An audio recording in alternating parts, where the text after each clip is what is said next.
اب تیسری لنک ہے امت محمد صلی اللہ علیہ وسلم. اب تمہارا کام ہے پہنچاؤ پوری نوع انسانی کو، اس لیے کہ میں صرف عرب کے لیے رسول بنا کر نہیں بھیجا گیا. وما ارسلناک الا کافۃ للناس بشیرا ونذیرا، ہم نے نہیں بھیجا ہے نبی آپ کو مگر تمام نوع انسانی کے لیے بشیر و نذیر بنا. تو حضور نے تو خود صرف عرب تک تبلیغ کی ہے، باقی کچھ خطوط لکھے ہیں، اس سے کوئی حجت تو قائم نہیں ہو جاتی. مکے والوں پر 12 برس تبلیغ کی ہے، ہندوستان میں تو کوئی آیا ہی نہیں، چین میں کوئی پہنچا ہی نہیں، تمام دنیا تک یہ کام اب امت کے حوالے کیا. یا تو حضور رہتے قیامت تک اور تمام نوع انسانی تک اس دین کو پہنچا کر اور کل روح ارضی پر اس دین کو غالب کر کے سرخرو ہو کر اللہ کی خدمت میں حاضر ہو جاتے، لیکن نہیں، اللہ کی حکمت ہے. اے نبی اب آپ کی امت کا کام. اور دیکھیے کس قدر خوبصورت ہے یہ قرآن مجید میں، اسے عربی میں کہتے ہیں فقہ اللغہ. لغت کا بھی ایک تفقہ ہوتا ہے گہرائی میں. ایک لفظ جو ہے، اب 2 لفظ ہیں قرآن میں، استفا پسند کر لینا، اجتباء چن لینا. یہ دونوں لفظ ہم استعمال کرتے ہیں حضور کے لیے، محمد مصطفیٰ اور احمد مجتبی صلی اللہ علیہ وسلم. ان میں فرق کیا ہے؟ بہت مشکل سوال ہے، بہت مشکل سوال ہے.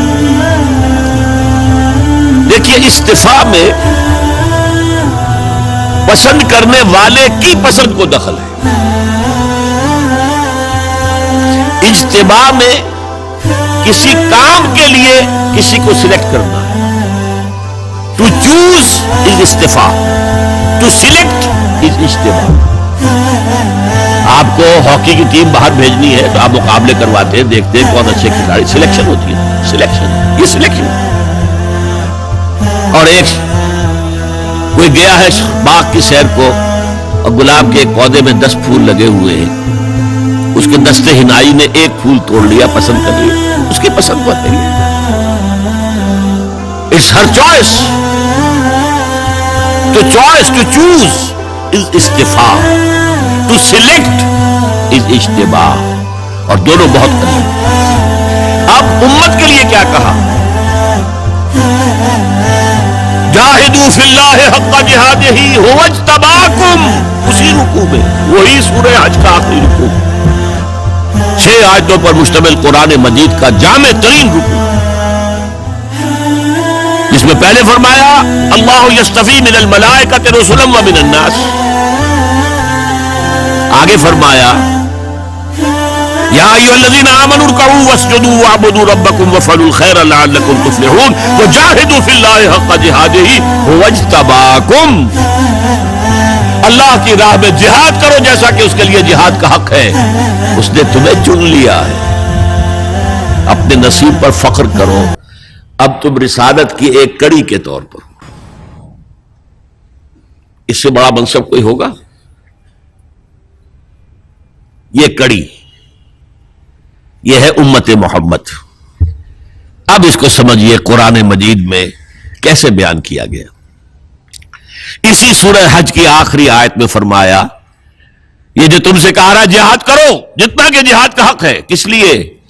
لِيَكُونَ الرَّسُولُ شَهِيدًا عَلَيْكُمْ وَتَكُونُوا شُهَدَاءَ عَلَى النَّاسِ،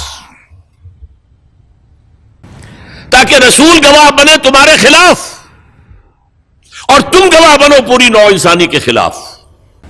اے اللہ ہم نے پہنچا دیا تھا، تیرے رسول کی امانت ہمارے پاس آئی، ہم نے پہنچایا.